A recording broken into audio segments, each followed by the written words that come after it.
The sun rose gently over the village, casting warm, golden light across the dewy grasses and thatched rooftops, its rays stretching out toward the thick canopy of trees that bordered the settlement. This was Abeni's world, a small, lively village nestled between rivers and lush forests. Here, life pulsed with the rhythm of nature. Mornings began with the calls of birds, and evenings closed with the quiet hum of the forest symphony. Abeni was up before most. With her woven basket in hand, she wandered through the village, her feet knowing every step of the way to the forest's edge.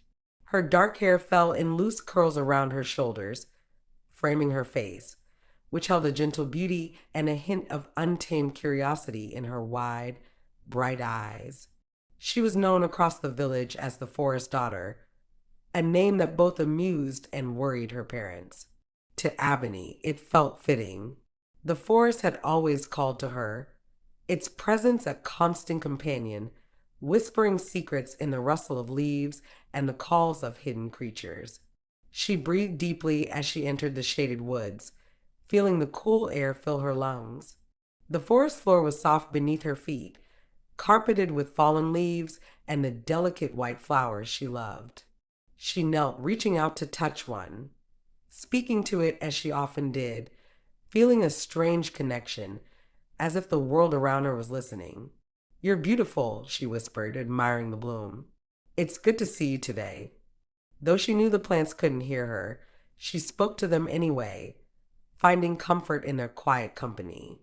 The animals, too, felt like old friends, though she never ventured too close. The bird songs filled her with peace, and the rustling of leaves became familiar music, a part of her heartbeat. That morning, as she wandered a little deeper, she spotted a movement in the branches. A young deer stood, watching her, its dark eyes wide and cautious. She held her breath, staying still, feeling her heart flutter as if in rhythm with the creatures. For a fleeting moment, she felt as though it understood her, as though it saw her heart's longing. Then, as suddenly as it had appeared, it vanished into the thicket. When she returned to the village, her father's stern gaze met her, his brows furrowed in disapproval.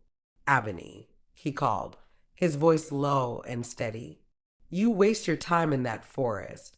It's dangerous and there is nothing for you there." Her father, a tall, broad-shouldered man, believed in tradition and practicality. To him, the forest was simply a resource, a place to hunt, gather firewood, and provide for the family. Abeni's quiet fascination with the animals and her hours spent in solitude only worried him, stirring fears he could not fully explain. "Father, it's just," she started, but he cut her off, shaking his head. "You're old enough to know the forest is no place for wandering. You're a young woman now, Abeni, not a child," he said, his tone firm. She looked down, her heart aching. Her father would never understand the pull she felt. She found some solace in her mother, who watched from the doorway, her expression soft and understanding. Later, as her father left to join the other hunters, her mother took her hand, guiding her to sit beside the fire. "You have a connection, Abeni," her mother said in a hushed tone, brushing a stray curl from her daughter's cheek. "It reminds me of old stories of our ancestors who were believed to have a bond with nature. They say such gifts are rare, passed down through the generations." Abeni listened, a shiver running through her as her mother's words sank in. Could her feeling be something more than just admiration?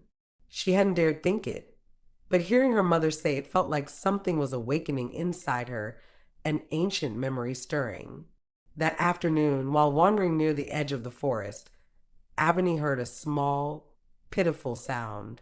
Following it, she came upon a young bird, a falcon with feathers soft and gray, lying helplessly near a tree. Its wing was bent at an awkward angle, and it shuddered in pain, crying out with small, sharp chirps.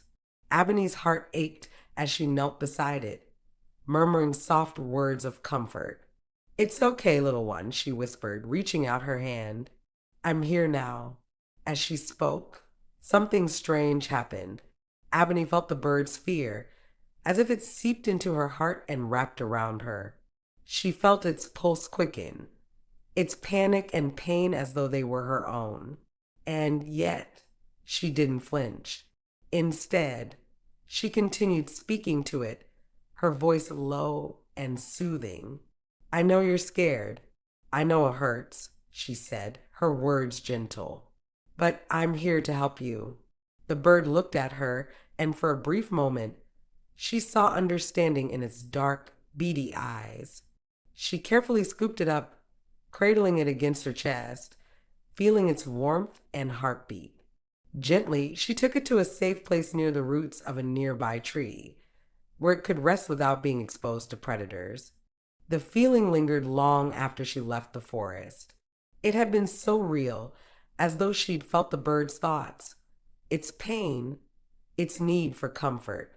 She told herself it was just her imagination, that it was impossible, but deep inside, she wondered if maybe, just maybe, there was more to her connection than she had ever realized.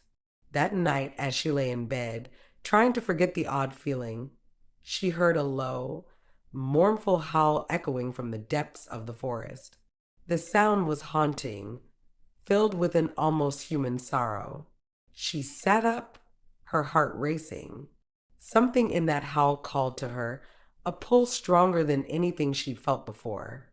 It was as if the forest itself was speaking to her, whispering her name through the trees, summoning her into its depths. But fear held her back. She lay awake, staring at the shadows dancing on the wall, until she finally drifted off into a restless sleep filled with dreams of shadows and animals watching her with knowing eyes.